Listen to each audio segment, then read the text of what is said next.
I am joined by Robert Griffin III, James Whitefield, yes, Mina Kimes. All right, so first play we're going to look at, 2nd and 2, one of the Patriots' first offensive plays.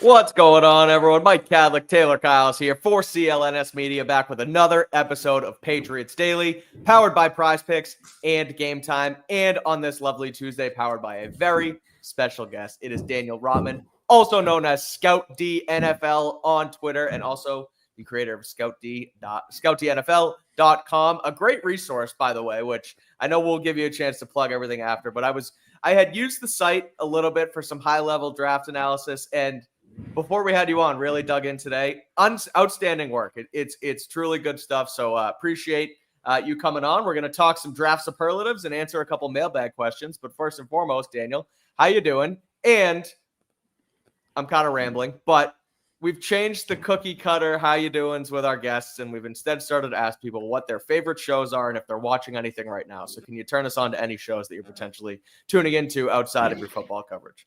For sure. Well, thank you for the introduction, and happy to be back on. As for shows, I'm a big show guy, so this is a good question. Right now, I'm a big Black Mirror guy. I don't know if you guys are familiar with that. But yeah. So I'm kind of just watching the new season now. I'm always excited when they come out with that new season. So I'm on like episode maybe 4 or 5 now, just finishing it up. So I'm always happy when that comes out. Trying to think of some classics here. I mean, I watch a lot of stuff. Some all-time favorites, I would say Breaking Bad, How I Met Your Mother, Suits is one of my all-time favorites. But Trying to get into that one. It's good. But all those classics. So hopefully those are decent answers for you. The How I Met Your Mother scene where Ted and Marshall are in the car singing 5,000 Miles. Do you remember that when they're like, that came out into my head the other day because that song came on the radio and I was like, it's all I could think of. It's the first thing I think of with that song. So good choice there as well. Great show. And yeah, Taylor, Black Mirror was brought up yesterday by Trevor Sickman as well. So it was. You got a couple good episodes. I think it was 6 episodes in the season? 6, I think 6 or 7. So I just finished, I think, episode 4 with like that weird gaming one. You've gone to that one. Yeah. Wasn't my favorite out of the bunch, but you know, it's always cool. They do a lot of different stuff that kind of appeases different audiences, and they're all super interesting. But yeah, definitely one of my favorite shows. Yeah, the last 2 I think were my favorite. The next one with Paul Giamatti. Oh my God. Yeah, I'm excited now. It's good. I'm not saying anything. It's very good. I gotta get back into Black Mirror. I was saying yesterday, I've watched it. I've seen a little bit of, especially at the early seasons, but kind of have trailed off. So. But hearing it twice, it feels like a sign. We asked the guests, turn us on to some shows, and 2 have said it now. So I got to get myself back into Black. Yeah, I'll try to think of another one for the end of the episode. Love it. All right. Perfect. Bookend. All right.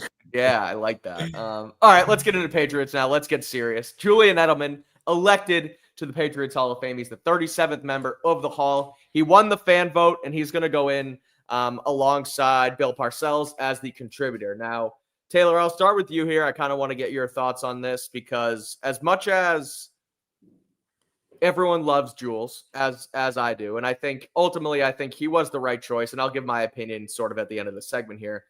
There's a lot of people in Patriots land that are pissed off that Adam Vinatieri didn't get in over Julian Edelman, and I think part of it probably has to do with there is a fan vote, and that means a younger generation is going to vote as opposed to an older generation who watched Adam Vinatieri, and you don't understand his legacy as much as Edelman. But just your thoughts in general on Jules getting in, and if you do think Adam Vinatieri ultimately got snubbed by not winning the fan vote. Yeah, I mean, for me, like obviously I'm definitely part of the younger generation, so I feel like I'm probably a part of that little bias there against Venitaries because I definitely didn't get to enjoy his full career and see him in his element throughout his tenure.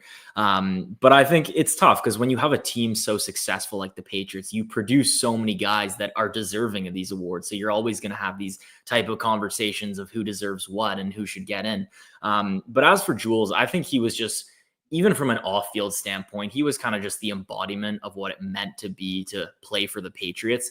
And he was such an interesting character in the sense that I feel like he he kind of appeased the Belichick side of things, where he was that really hard worker and he was the do your job type of guy. And he was the show up and do the dirty work and play any role you need him to play. But on the opposite side, he was also kind of the guy who was the liaison between the fans, where he would keep things entertaining and keep things light and, motivate the outside world. So, he was definitely someone who, outside of Tom Brady, that's kind of the guy I would say is synonymous with being a Patriot. And I think, for Patriots fans, regular season football didn't really matter for so many years. And he's the type of guy, also Vinatieri, of course, but he's the type of guy that showed up when it matters as well. And even in the regular season stint, like he's fourth in receptions of all time for the Patriots organization. So, I think he's super deserving. And you obviously have these tough conversations when you have an organization with so much success.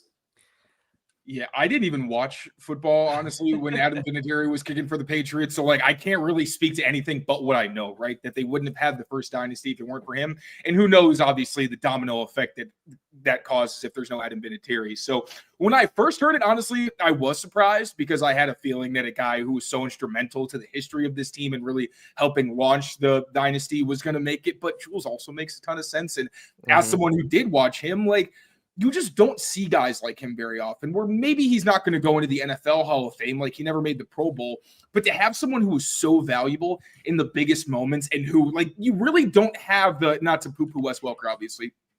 You don't really have that moment for Jules, though, where you're there was that one clutch moment where I wish he'd made it. Even Brady, there's moments you could pick apart where you're damn, if maybe Tom, the Broncos game, maybe if he throws to Gronk, it doesn't throw to Jules and force it, they can go to over.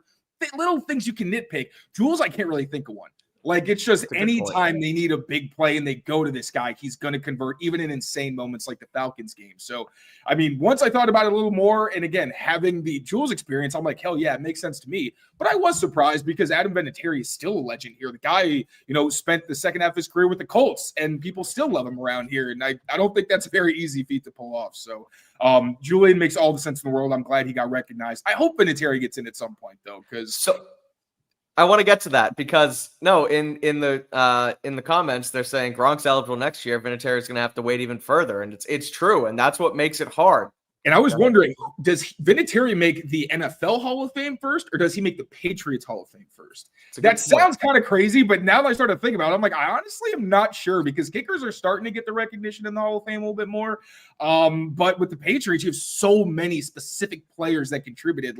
Menken's going in. It would surprise me over him, but it's one where I'm I'm not shocked necessarily because he was a legendary guard and not a kicker. But what do you guys think? Do you think he'll end up in the Patriots Hall of Fame first or the NFL Hall of Fame first? I thought he was going to get in the NFL Hall of Fame this year on the first ballot, and he didn't. So I wonder if he had gotten in, would he have not automatically, but do you feel like fans would have felt differently about him and then in turn voted him in over Julian this year? That could make more sense. You add Hall of Famer to his resume before this fan voting, and then all of a sudden, his resume gets a little bit better. So I honestly both ways because maybe you just want to cement it because it's if he's in the NFL Hall of Fame, you got to. But I could also see all right, well, Vinatieri got the NFL Hall of Fame. Now let's show some love to Julius because we know he's probably not going to make the NFL. And to your question, though, it's frankly, I think Vinatieri should and will get in the Hall of Fame next year. And I think Gronk probably is more deserving than Vinatieri to get in the Patriots Hall of Fame. And so I think he gets in next year, and then Vinatieri has to wait, which is crazy. You would think you would get in the Team Hall of Fame before the Pro Football Hall of Fame. So, but again, the Pro Football Hall of Fame also adds Vinatieri's success with the Colts into consideration, where this doesn't really. So it is an interesting discussion, and it makes it hard. And Daniel, as you pointed out, there's so many people deserving for this. Menken's being passed over is crazy. I see Devin McCourty eventually will have to get in. So many of these guys you need to find room for, and it's impossible it's going to be impossible to put just one guy in every single year. I wonder if they do ever change it to adding a couple more people. We'll see what happens. But yeah, it's probably the most competitive team Hall of Fame out there. Yeah. But I think like Jules as well, like you just look at his story and his trajectory with this franchise, being drafted in the 7th round, converting to wide receiver, going through some years where he was more of a special teams player and he had an opportunity to go out in free agency and sign with another team. And he decided to stick it out and put in the extra work and becomes this instrumental guy who's kind of willing to do anything. And he really just, as I was saying before, just embodies the Patriot way. So I'm really happy for him. And I think he definitely deserves it. Yeah, I think so too. I think it's hard to be upset that he's in. And I understand being like, it should have been Venitary, but people saying that Jules shouldn't get in first is crazy, or on the first try is crazy, but also Venitary not going to get in. It's tough. It really is. It makes it difficult when they're so good. So, eventually they're going to have to let 2 guys in at the same time. We can't have these silly conversations about, poo-pooing Gronk, poo-pooing Edelman the last couple of years. So, we'll leave it at that. I do think at the end of the day, in my opinion, I probably would put Julian Edelman in over Adam Venitary. And I did watch football back when Venitary played. Now I was young. I was just a little kid, but I do know how successful he was, how clutch he was, how important he was to this team. But it's Jules is Jules. He was Tom Brady's best friend. He was Tom Brady's most reliable receiver ever. So Matthew Slater's another one. Good point, Carlos. So you're gonna have to find room for these guys. But on that note, Julian Edelman is a Patriots Hall of Famer. He'll be inducted later on next season. That time is TBD. And now let's get to some superlatives. I want to ask you guys about some of your favorite picks, your least favorite picks. We'll get into all of it. We'll start with favorite pick of the Patriots 2025 draft class, not including UDFAs. We'll do the draft class for now. We can talk about UDFAs a little bit later, but we'll start with you, Daniel. What was your number one favorite pick the Patriots made in 2025 and why? Yeah, I'm going to go with Kyle Williams there at 69, I think it was. I think, you just see the volatility of the wide receiver position for the Patriots in the past couple of years. And you look at what they were kind of missing there. And that was really speed and separation and the ability to just consistently win on their own and kind of be that bucket getter who can beat guys in man coverage and has that actual full ability to scare defensive coordinators. And there was a lot of good wide receivers in that range. But I think to get a guy like Kyle Williams all the way kind of at I guess a bit end of second, early third range, like 69. That's incredible value. For me, he was kind of in that mid 40s range of my big board. And I think this is someone who there's not many questions about, like outside of maybe the size profile and playing a little bit more physical here and there. This is a guy who's proven that he can produce on the outside. He can win on the inside.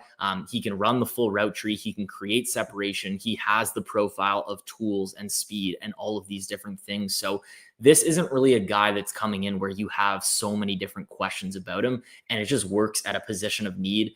And I really love it too, because now you have a guy there in Stephon Diggs and Josh McDaniels who are really good mentors for these new wide receivers coming in. And I think I mentioned this on the last podcast, but you want these guys who can really run the full route tree in Josh McDaniels' offense. Like those are the guys who are really going to succeed for the Patriots, who can kind of do it all and aren't really limited by their ability there. So I think Kyle Williams is a perfect fit for what the Patriots want to do, and really probably the most talented guy that we've had in that room in a couple of years alongside Stephon Diggs. Oh yeah. I think I'm going to go with the weapon chosen right before Kyle Williams because I probably would have taken Kyle. But Travian Henderson, man, like I don't so much think that like running backs don't matter, but I also did not buy into like, oh, Saquon helped the Eagles win a Super Bowl. Everybody should go get running backs. Like, I think that's just going way too far in the other direction. But I am a sucker for a truly well-rounded explosive back. It's why I was in on Ashton Genty at the end there. I'm like, you know what? He doesn't do anything poorly. He actually does everything at a pretty high level. I think that justifies a high pick. And Travian, a guy I didn't watch until the day of the second round. And I'm like, you know what? I keep hearing they're going to get the speed back. Like, let me just do my due diligence and make sure I watch these guys. And I fell in love instantly. One, if you block like Travian Henderson blocks, I'm going to like you. There are just certain things at every position. If you do them at a high level, even if you're not the best prospect at your position, I will like you. So the blocking sold me immediately. But then, even though he was really just an outlet for Ohio State, like you see the sluggo and you're like, oh, there's potential for way more for this guy. And then the game-breaking speed in the screen game where you're like, oh, now you got Will Campbell and Jared Wilson. an offensive line of pretty athletic guys that can get out there in the screen game. It's really exciting. And on top of being a very high ceiling receiver and an excellent blocker, he's also a home run threat as a runner who I think is going to fit well in this gap scheme. So there's a lot of guys I feel like to pick, and I want to like fit guys into certain other categories because I feel like anybody gets a lot in here really. But yeah, Travian, man, is someone who's not like huge on running backs because I just understand that receivers make a bigger impact typically. I just love the player. I love the person. And I feel like the impact he's going to have is much greater than you would typically expect from a second round running back for a team like this. So I'm glad you said speed back because first of all, that's the foreshadowing from Robert Kraft was pretty important there. He kept saying it. It's like, oh wow, maybe he is in some of these draft meetings and knows at least the kind of player this team's going to go after. But also speaking of franchise legends, did you guys see McCourty's response to Henderson taking number 32 today? He's like, I'm glad, somebody is finally going to be speedy in that number. So that was pretty good. But as far as favorite pick, I'll keep it quick because our viewers have heard it a bunch. I'll explain my reasoning to Daniel, but the reason I love the Jared Wilson pick, and I said this 3 days in a row over draft weekend. I said it on our recap pod. I said it the next day, but the way they worked and moved around the board to ultimately land this guy was incredible is strong, but really, impressive to me because they needed a center. They needed somebody who could come in and be a potential backup to a starter, not only at center, but along the interior as well. And Jared Wilson, somebody who was considered a fringe first-round pick at one point, or maybe a surprise first-round pick, and ultimately the best pure center, even though we think he can play elsewhere in the class.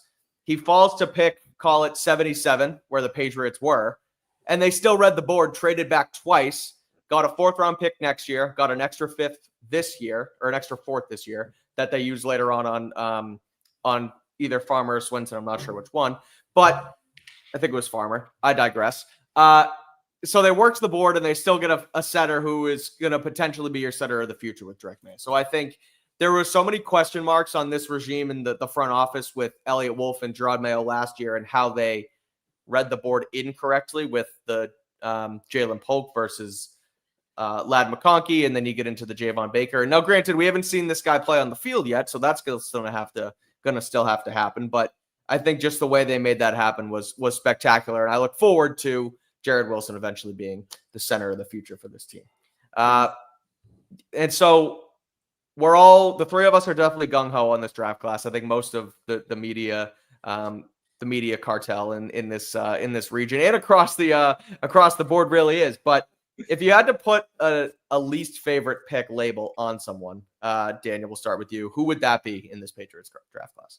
Yeah, it's so tough because I really, really like this draft class through and through. And even some of the common picks that most people, I'm sure one of you will probably mention, like even taking a kicker, like I didn't mind it at all. It's like at that point, you're fishing for hope. Like you're not really you don't think you're getting starters there. So I think if you really like a kicker there, go for it. I would say maybe the Julian Ashby pick, maybe like long snappers, a little less desirable. And, you have a guy in Cardona, but maybe I think even that one, like you can justify, like, I'm sure that's probably a guy who came in, probably interviewed really, really well with them. And Mike Vrabel felt like that was a guy who's going to come to work every single day and help set the tone and build his culture and set a good example on other guys and really just, show that work ethic off. So if that's the case, I think it's justified. And like I was saying before, you're kind of just fishing for hope there. You're not really expecting much out of I guess it was a 7th round pick. Yeah. So if I had to pick one, I think it would probably be that. It's tough because this isn't so much like the free agents class, which I also thought was really good, but there's even a couple contracts where even for someone who's like, they have all the money in the world, I don't really care. It's like Carlton Davis, I can look back on and be like, I don't love it. I'll wait and see, but like I'm really, it soured on me a little bit. I really hope that he proves it on the field. But with the draft, I look back. If anything, I like some of the picks more. Like one guy I'm going to talk about later. The one I will say though is Kobe Minor because I didn't know who he was. I couldn't find information on him when he was drafted. Yeah. So really, I have to say that because like I haven't been able to find really much significant tape on him. So he's just a big old mystery to me. I don't know who the guy is, and he wasn't really on anybody's radar. What's on Daniel Jeremiah's radar? That was so funny. DJ is just like, I don't know who this guy is. Which is like, at least it wasn't a 2nd round safety, right? Like at least that's not what we do. That was a weird one too, because like I think even Elliot Wolf in his press conference, the way he was describing him was like, "Oh, we saw this guy behind the scenes in his practices, and he looked super athletic and all this stuff." So it does seem like that was like a really big projection, where they kind of just saw a couple like tools behind the scenes, and yeah, it was a little perplexing. But I mean, again, like we're kind of just shooting for that upside, I guess, at that point. So that'll be an interesting one to see. But I definitely agree with you there. And I'll be really quick. I just wonder if there were any guys that they maybe wanted to draft who were just like, no, we're hitting undrafted free agency. You're not paying us the smallest contract of any drafted player. Because I feel like at that point, because everyone's like, oh, it's still a draft pick. You can get anybody. Like, look at all these good undrafted free agents. But we also know that some agents are like, no, our guy's going to make like good money on the market. Thanks, but no thanks. And then Kobe's maybe in a position where he's like, nah, draft me.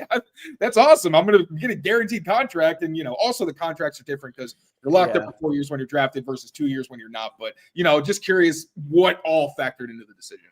And there's there is the Mr. Irrelevant parade or whatever the hell they do for you at your hometown, which again, if you're a guy like Kobe Minor, who it's like, I don't even know what my market's going to be versus the way they seemingly drafted Ashby to get ahead of the UDFA market is an interesting tactic. So like, I have a hard time finding one later on, maybe Borregales, the kicker, but I'll be the guy that says Travian Henderson. I'll just do it. I'll wear the bullet.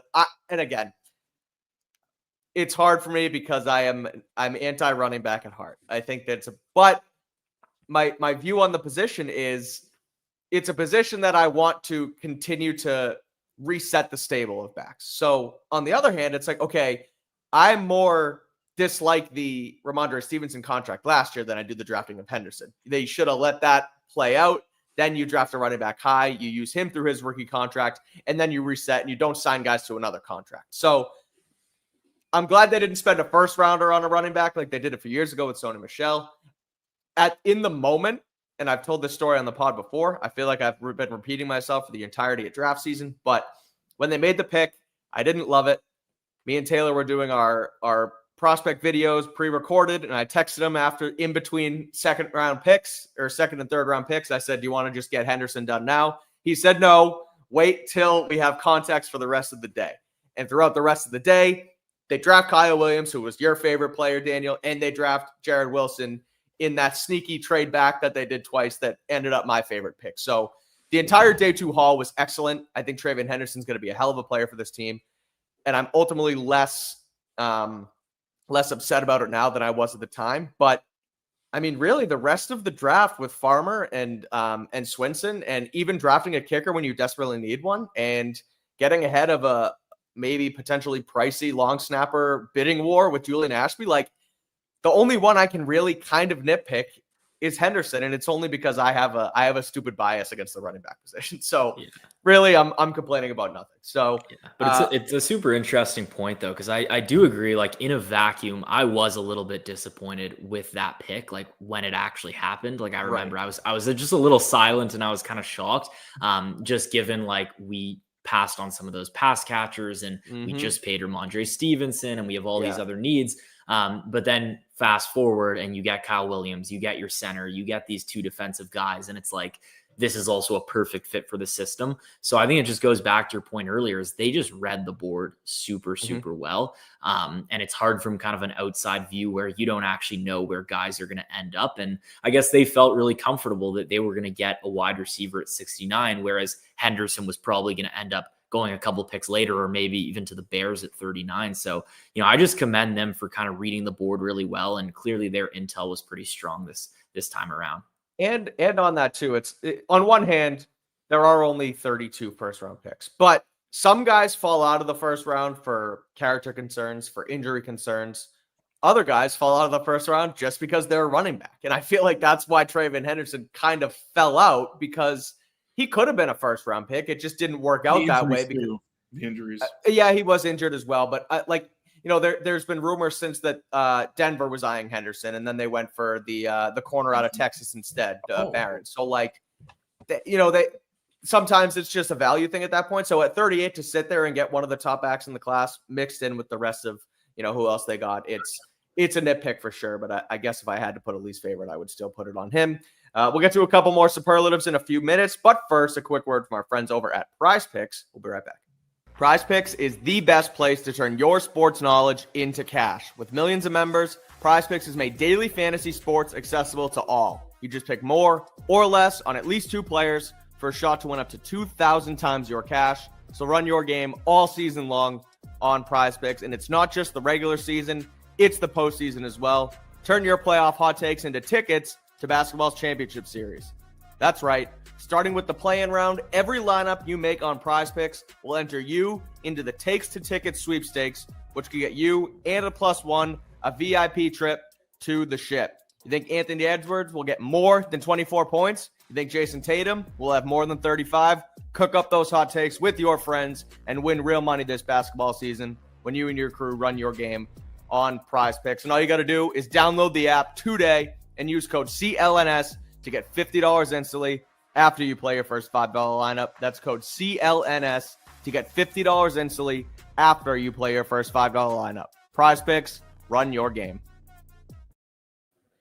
I hope nobody took more threes on Jaylen Brown last night in the Celtics game on Prize Picks, because, man, that was tough showing from Jaylen, a tough showing from the Celtics in general. But you can get back at it tonight. There is NHL, there is NBA, and if you want to get in on the action, use Prize Picks and use that code CLNS. You get $50 instantly after you play $5. All right, back to the superlatives. This one, there's a rebuilding aspect to the Patriots, and then there's a look at maybe this team can compete this year, and because of the free agent class plus the draft picks that they made, that they could potentially vie for the playoffs this season. So, Daniel, we'll start with you. In your opinion, who is the most likely year one contributor, guy who has the best rookie season and can make a difference for the Patriots in 2025? Yeah, I'd have to go probably with Will Campbell. I just think, when you look at what we had last year at the left tackle position and Vidarian Lowe and kind of just that turnstile of options and uncertainty, and then you look at a guy in Will Campbell and the opportunity in front of him and what he'll be able to do in this new system, I think, he has all the potential in the world to make an impact year one. I think the other guys, when you look at Henderson and Kyle Williams, they're going to have incredible opportunities too. And I'm sure someone's going to talk about them, but they'll probably be mixed in with some other guys there. Whereas you look at Will Campbell and, he's an X factor for this team. A lot of our success is going to depend on what he's able to do and the type of impact he's going to be able to have in year one. So I'd probably have to go with Will Campbell. I'm going to go with Kyle Williams. Also with Will Campbell, I'd even add in the run game too. As much as I like Vidarian Lowe and think that he did get better in pass protection, where there was games where if they didn't have a good pass rusher on the other side, you weren't really hearing his name. But it just felt like in the run game, there were very few times where he was a plus. Will Campbell gives you that, where you can run behind him on purpose, consistently if you need to, and it doesn't have to be the Mike and Wenu show every single week. But I'm going to go with Kyle Williams. And one, it's because making Will Campbell's job easier. Kyle Williams, the guy can score on screens. He can score on slants. He can get open pretty quickly, especially if you get him in motion or maybe in some advantageous situations. And his ability to just win vertically. The guy literally can catch a ball and flip field position or score from the other side of the field. And that's something they haven't had. They had the Kayshon Boutte go ball, but you didn't have Kayshon Boutte on a post. He wasn't a true vertical threat. There was just a certain route that he ran pretty well. I think Kyle Williams gives you one, like you mentioned earlier, the whole route tree, but also the explosiveness to, Mike Vrabel said, what did they want to do when they got here? Make life easier on Drake May. You know what helps? When you don't need 12 play drives to score all the time, like we've seen over the past 2 years. I think Kyle Williams is a guy who's going to shorten drives. He's going to attract attention because he's the only guy that you really fear in this team.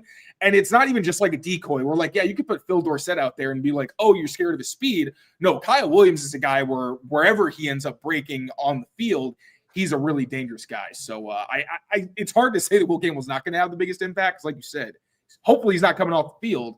But just given what we've seen from this offense and how anemic they've been, I feel like Kyle Williams and the spark he's going to bring could be huge. Yeah, I'm on Kyle Williams as well, and I won't bore you guys by repeating everything that Dan and Taylor have had to say about him. I just think that in a room where Stephon Diggs could miss a little bit of time early on, in a room with some unproven guys, some unproven second-year players in Polk and Baker, along with Mac Hollins, who is a good a good receiver, but he's not necessarily gonna pop and make a ton of plays for you. I think Kyle Williams is gonna have the biggest runway to go make plays and actually try and be a year one contributor, especially with a quarterback in Drake May who likes to sling the rock. It's funny. On top of my least favorite pick, I also almost said Travian Henderson could be a year one contributor. I knew you were thinking about it. But I caught myself, and I thought of all of the year one backs under Taylor's so mad at me. He's so mad at me. I saw the eyebrow raise when I started talking about Henderson as my least favorite pick. I was like, he wants to rip me so bad. But no, I thought too, like, there, and off the top of my head, I can't necessarily think of it, but there's been a lot of year one running backs for the Patriots, even going back to James White, where he didn't do much in his rookie season. He ended up being a contributor later on, but they almost, I don't know if they have to earn their keep, if it's just the fact that Henderson's coming into a backfield. What? He's fumbled once in 3 years. Say that again? Henderson's fumbled once in 3 years. I know, that's the thing, where if Ramondre starts to fumble again, if Gibson is, some tread comes off his tires, like you never know. So I don't know if that was a Belichick thing versus a McDaniel thing where those year one backs weren't contributing early, but I wonder how Henderson fits year one. So Kyle Williams is my guy. And Taylor, I gave you credit for getting me back on the Travian Henderson train. I literally But you won't stay on, like you're dragging your leg. You lost your boot. Your toenails are falling off, man. Get your foot off the ground. Get on the damn train. So again, Daniel's just like, is this bullying? Should I step in? Is Mike okay? I think it's honestly, I think I talked myself into it in the last rant on Henderson, where I think I'm more upset now at the Ramondre contract. The Ramondre contract. I can agree with that, honestly. Yeah. I see it very differently. Yeah. Honestly, though, the good thing is, though, I think Josh McDaniels and this team overall, they're going to want to get back to that committee setup. And I think that is that's what Travian Henderson should be in. I do think these guys complement each other really nicely, where Ramondre can kind of be that hammer and, Travian Henderson can kind of be that more spark plug, similar to a Gibbs Montgomery setup. And I just think in general, unless you have a Saquon Barkley type back, it really always should be a committee. You want to keep your guys fresh. And so I think that's going to be a really nice setup in New England. But I also think some of the other things you mentioned, Mike, about, these running backs not coming in right away and necessarily producing year one. That's where I really like the Travian Henderson pick, because he's the rare guy where he does those little things that you're not expecting out of a rookie right away, like the pass protection and all that kind of dirty work that takes a little bit of time to adjust to in the NFL. So I think for a guy like that who's super experienced, he's done all the dirty work and high level thinking in big time programs, and he's done it at a really high level for a long time. He's, I think, the rare rookie who really can step in week one and potentially make a big impact for us. This is like take therapy, you guys. I come with a take, I reshape it, I get my thoughts out, and I figure it all out. And I do. I think I'm taking the Stevenson contract out on Travian Henderson the more I think about it. Nothing against the new 32. Again, he's going to be a good player. It's what it is. But go ahead, Taylor. And just to Dan's point about the committee, this is a backfield where I think I just don't think they've shown they have the lead guy. We all thought Ramondre could be that. And I think it's still so unfair, the situation he's been put in, right? He hasn't had a real offensive line since his rookie year, and he's been the entire offense. It's tough to look at him and be like, Mondre, you're not earning your contract. But one, he's gone through some personal stuff. So last year, you did see a decline in his play, just maybe he wasn't all there. And you can understand that on a human level. But then there is the fumbles, right? What happens if he fumbles in the first game of the season? It's back in his head. Maybe he gets benched and doesn't respond well to it. We have no idea what can happen. Antonio Gibson is streaky as well. He said he kind of had to get his mind right later in the season, and it worked. But you don't have a room where any guy has proven over multiple seasons they can be the guy. So I see it as a 2011 kind of situation where they had Ben Jarvis Green Ellis, they had Ridley, they had Woodhead. I don't know, did Volk play that year? I know he was in Madden. I don't remember I don't think he played actually. I feel like that was last year in the league. Kevin Falk. Did he actually play in I did he retire? don't know. He might have retired. I don't remember, but there was like 4 or 5 in Woody. Like there was 4 or 5 guys in that room, and every week it was like Ben Jarvis is the hammer, but sometimes Ridley would be like an extra boost. Then you'd have Woodhead as the receiving guy, and like there was just some diversity, and it was tough on a week-to-week basis. So I love the idea of a committee again, because as much as I love Mondre and think he could be the bell cow if he needed to be, we have to see it, and we haven't seen it in a few years. So and plus Henderson just being that explosive element and that home run where Mondre's more of a triple hitter is going to be huge as well. Definitely. So Kevin Falk did play that season, 2011. Ben Jarvis, Stephen Ridley, Danny Woodhead, Kevin Falk, Shane Vereen, all running backs who had carry attempts in 2011. Yeah. It seems like that's always kind of just been a theme of McDaniels and like what he wants to do, just like different types of players. So I think Mondre is going to step in and honestly bring a lot of fans back into him. And speaking of existence, baby. Yeah, so Ben Jarvis led them with 181 carries, then Ridley 87, Woodhead 77, Kevin Falk 17 carries. So he only played 7 games. I don't know if he got hurt, but then Vereen played a little bit as well. So that might have been Vereen's rookie year, actually. And they had Lasaka Polite, so they had a fullback as well. He didn't play a ton, but like Brock's brother for a couple weeks. Dan, interesting. What a year, man. 2011, that was the first year I actually started like really watching, and like I cried in the Super Bowl. I felt like such a fraud. I was like, why am I doing this? I just started watching these guys. I was really upset. That's so funny. All right, let's round it out with one last superlative before we get into a couple leftover mailbag questions from yesterday, and it is boomer bust player, where my thought here is there's guys with high ceilings, there's guys with high floors, low ceilings, etc. But who is one player in this Patriots draft class who you think over the course of their career has the chance to be excellent, but also has bust potential, or could kind of bottom out here? Yeah, I mean, I'm kind of looking at those 3 successive picks in Wilson, Swinson, Farmer, like one of those guys, and trying to pick. I would probably say Wilson. Just because offensive line's a pretty volatile position, and it's hard to understand what their demeanor is behind the scenes, and if they're kind of willing to play with that physicality and acclimate to the NFL. But I think you look at a guy in Wilson, and he has rare physical tools. Like from a size, from a movement standpoint, like you don't see many centers or prospects for that matter coming into the NFL and having the tools that a guy like Jared Wilson does. So I think just kind of balancing those type of tools and what he could become if he puts it all together, and also just the volatility of offensive linemen and kind of the unknown of that position, and just learning some more, unique protections in a scheme for McDaniels and some of those more nuanced things. I think that definitely sets it up to be a boomer bust scenario. But for me, I do think that Wilson would definitely be more so on the side of booming. I would say Andy Borregales, because if you want to talk about volatility, I mean, there's not a lot more volatile jobs in the NFL than kicker. It's literally like you do your job or you don't. There's almost zero gray area there. And he's a guy where he's got the leg. He's from a family of kickers. We saw he missed once last year and didn't miss again. So there's a ton of reasons to think this guy could have a very good career in the NFL, especially if you have an offense coordinator in Josh McDaniels and a quarterback in Drake May, where they're going to get on the other side of the field enough and give you some opportunities to get a lot of points. At the same time, if for whatever reason, like Ryland we thought was going to be really good too, if for whatever reason he bottoms out, struggles, maybe it is the weather, and we all hope that the Miami to New England transition is not going to be a big deal, but if it is and he struggles significantly in bad weather, then he could bottom out. So I would also say maybe Joshua Farmer, sneak him in there as well, really just because of the injuries. And he's odd in that, like, there are ways that he struggles in ways you wouldn't expect. Like, he's really good against the run, but he's not very good against double teams consistently.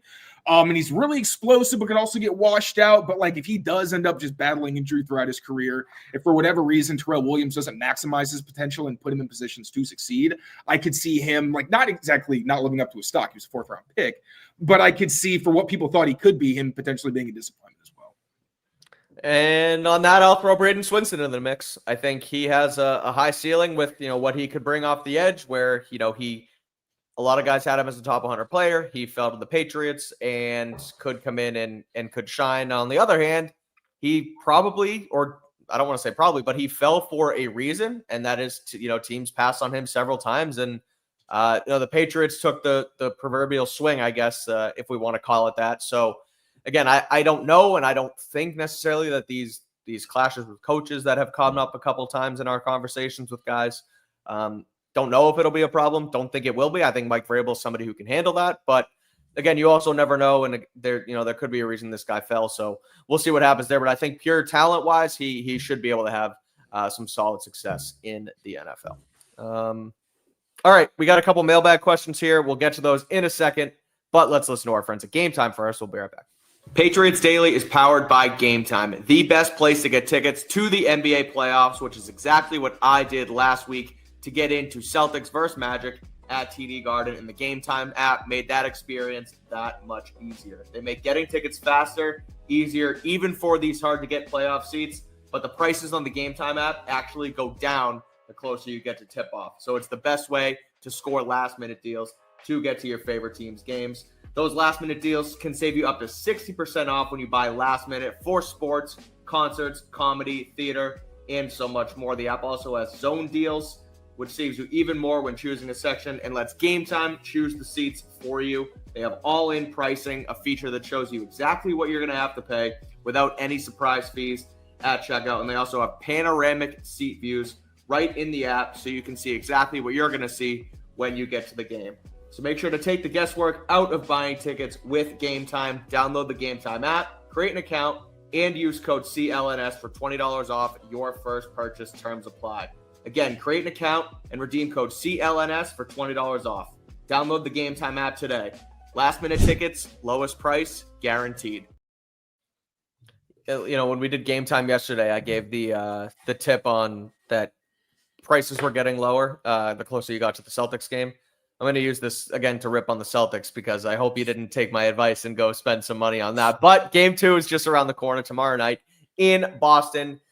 Game Time always has the lowest price guaranteed, or they will refund you up to 110%. So make sure you use Game Time and use code CLNS for $20 off your first purchase. Terms apply. All right, we're going to empty out the mailbag here. You're disgusting. Knicks? You rooting for the Knicks? I think it's my dad's bootleg Yankees. Okay. Whatever they call them. What do you call it? Are there jerseys in baseball? A jersey, yeah. Jersey? It's not a jersey. It's the costumes. It's their baseball costumes. Yeah. Baseball's such a. It is, but Red Sox. Who do the Red Sox have tonight? We'll do a little Game Time. We'll give Game Times a love before we get into the mailbag. Red Sox. Maybe they're at Fenway. Are they at Fenway? Last call. Wow, tonight Rangers at Red Sox. Low price. Guess the low price. We'll start with you, Daniel. What's the low price for Red Sox on Game Time? I'm not that familiar with Boston sports tickets, but I'll guess maybe $50, $40. Taylor, what's yours? 40. $8. Jeez. $8 is the low to get into Fenway Park tonight. Maybe it's because the Red Sox are just hovering around 500 and they can't get out of their own way. But still, maybe it's because it's raining around here too. But anyway, if you want to go visit the Red Sox, Fenway Park tonight, $8 low on the Game Time app. So check it out. $20 off your first purchase. Terms apply. And let's mailbag before we get out of here. At Kimmelman Lewis asked yesterday, any chance Kaden Wallace gets a chance to compete at left guard? Because I thought this was interesting because I feel like we've sort of penciled in Campbell at left. We've penciled in Garrett Bradbury at center, obviously on Onwenu and Morgan Moses on the right side.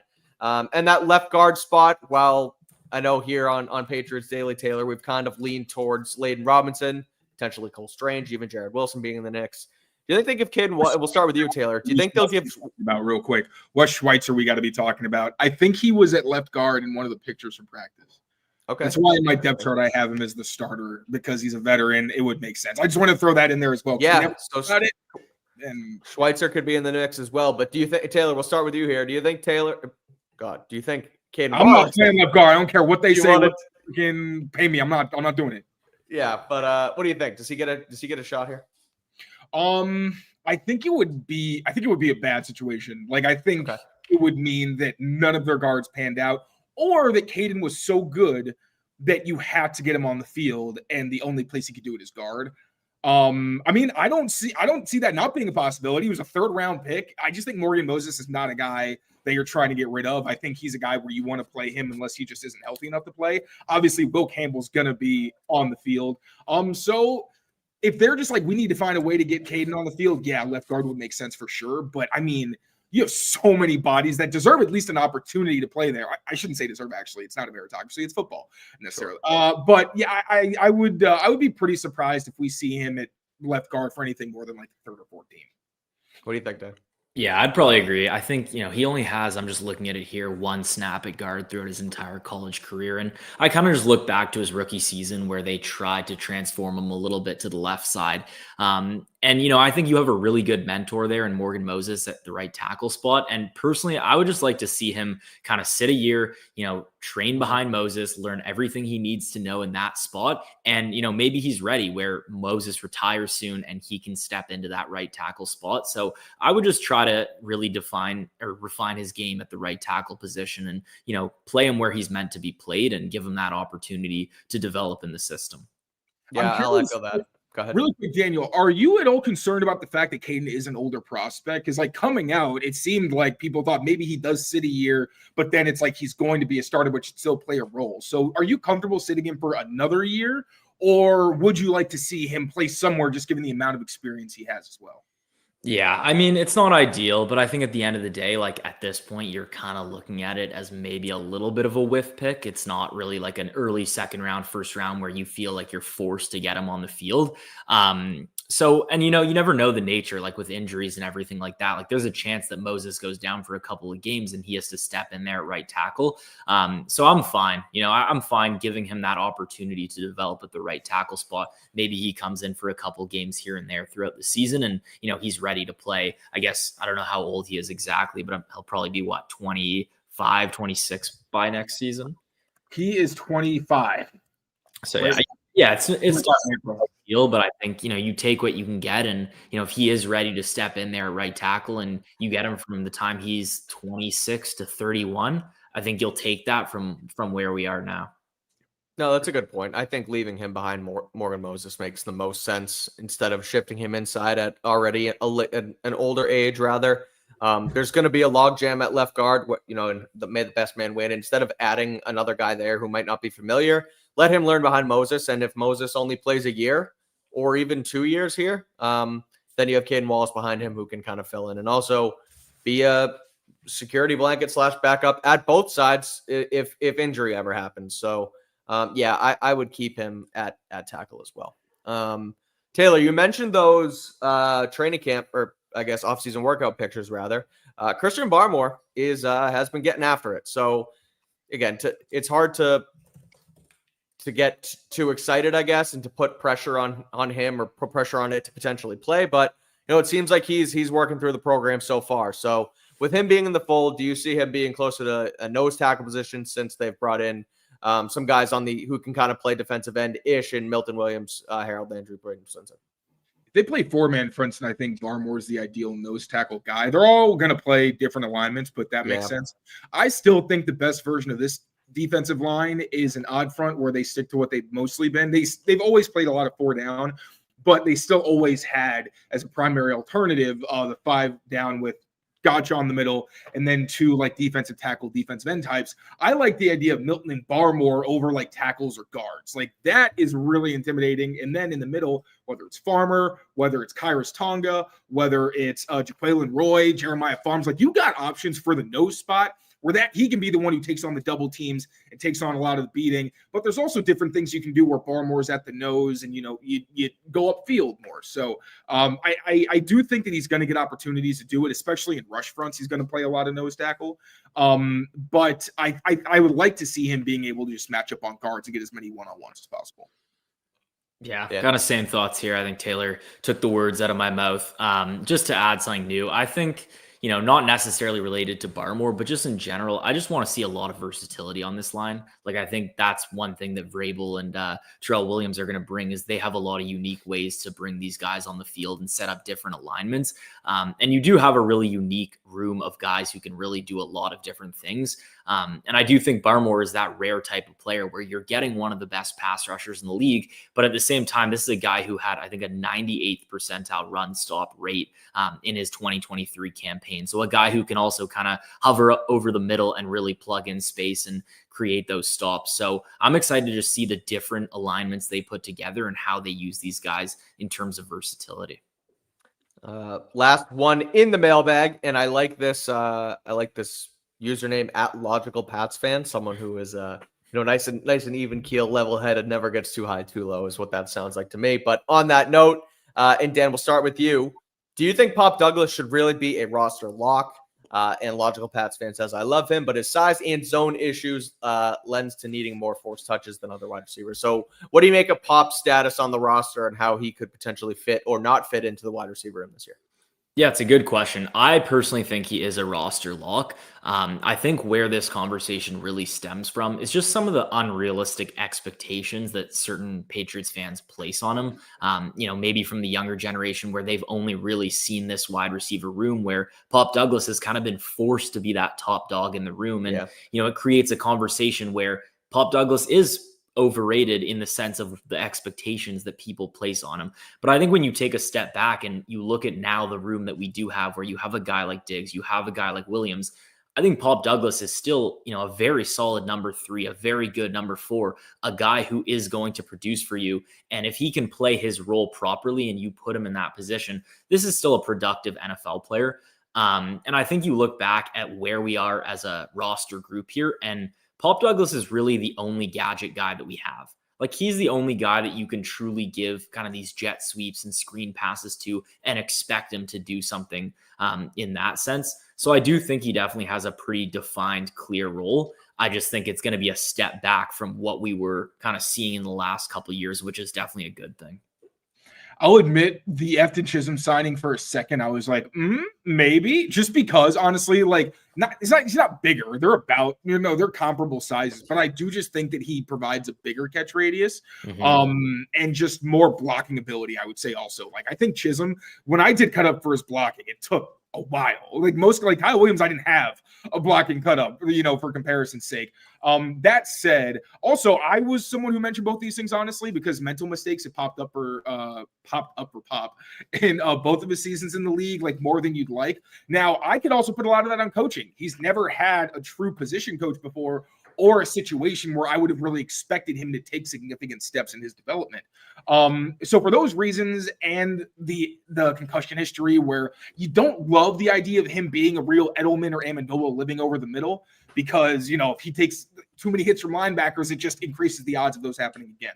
Now, that said, very few of any guys on the roster are separating as well as he does. Like you said, other than Kyle Williams, there is no one on the field who on RPOs, on different types of gadgety type plays, you're like, I want to get the ball in this guy's hands. Could you get the ball in Polk's hands? Could you get it in Diggs' hands? Yes. They're not going to do a whole lot for you though. Pop and Williams give you that. So I'm not quite close enough. Like, I want to see what he looks like in Josh's offense. I want to see, if he's someone that can be relied on and does the right thing. If so, he's a lock. Like, it's not even a question. I just need to see in an offense that's not going to be like it was with Brady, but that will still be demanding of its players. And like Joshua Dobbs told us today, there's still an expectation of, there's still a certain IQ that you need to this offense. And I just want to see him pass that test. Then, I'll be good because he's still a really talented player. All right. Well, on that note, Dan, thanks so much for joining us. I actually do have one more question. It's from the chat, the live chat. And someone asks, I'm just getting here, but isn't it scouted, like scouted or scouted? But I was under the impression that it was Scout D because of your first name. Tell the story behind Scout D or Scouted, and where everyone can find you, because you do such a great job, not just in the NFL draft community, but for Patriots in general. So what do you got for us? Thank you. Well, it started out as Scouted, and I kind of just took the general word Scouted, and I took the E out and shortened it just for like copyright purposes and stuff like that. And I thought it also kind of like looked cool, just in the sense that it was like TD at the end. So it was like kind of like football related. And I think it was definitely a name that I considered changing over time, but people started just saying Scout D, which honestly worked out pretty well because that is my initials. So I mean, it worked out for the best. And I think Okay. whether you want to call me Scouted or Scout D, I'm totally fine by that. But yeah, you can find me. All my socials for that are always Scouted NFL. And my personal account is, I think, Daniel_Rotman 15, something like that. But you'll be able to find it. Love it. I will be staying Scouted from now on. Taylor, were you under that impression, or where were you on Scouted versus Scout D? I honestly don't know. I just read it. I never really said it in my head. I know his name, so I never really thought about it. But Fair. It's kind of funny. It's like you're Batman and Bruce Wayne. He's like, I know. The handle. He's like, I think that's my actual persona. Yeah. It's my alter ego, but it's good. It's like I use it for different purposes now. Where you're interacting with certain accounts, and I'll go to my Scouted account. You're interacting with other accounts. I'll go to my personal account. So it's been fun having both and kind of just gaining a little bit more steam on my personal side of things. And I will say, dude, real quick, let me praise him before you go. Since like last year when I really started following your stuff, draft season is one of my least favorite just because I come in knowing so little, and it is a very scary time for me. And your account is one of the ones where I can go to. I know I'm going to find it's well researched. I know that you're trying to do it from a positive perspective that puts these guys on a platform and allows people to just understand why they can be excited about them. Because too often I think the draft discourse becomes something where we stroke our egos, and it should be about the players. Context is important, and I think you do a great job of that, man. So you do a great job. I'm excited to have you on more. Hopefully they're good enough that we can have guests. Because last year, about halfway through, we were like, we can't ask people to like watch or like talk about this team. So, but I'm excited to have you on more, man. You do great. No, I really appreciate that, Taylor. And this has definitely been one of my favorite shows for a couple of years now, watching both of you in this space, and definitely one of the ones I keep coming back to. In a space filled with a lot of different garbage around here and some more hot takes based shows. I think this is definitely the one that I've kept coming back to. So I really appreciate that, and same to you guys. We appreciate that as always, Dan. You know what? I'll ask you one more question. It's more of like a teacher in class question. Do you like Dan or Daniel? Because I've called you both things. Honestly, either. Couldn't care less. Right, different people call me different things, but I'm totally good with both. All right, Danny boy. On that note, no. That was not agreed upon. Oh, man. All right. Well, on that note, guys, thank you so much for tuning in here on Patriots Daily. That is Dan/Daniel Rotman. He's Scouted NFL on social, so follow him there. Also, check out his website as well. That's on his bio on his Twitter account. And as far as Patriots Daily goes, we'll be back later on in the week, as we always are. So rate, review, and subscribe here on Patriots Press Pass. And until next time, thank you all for tuning in. Take care of yourselves. Take care of each other. And we will see you next time. Peace out, everyone.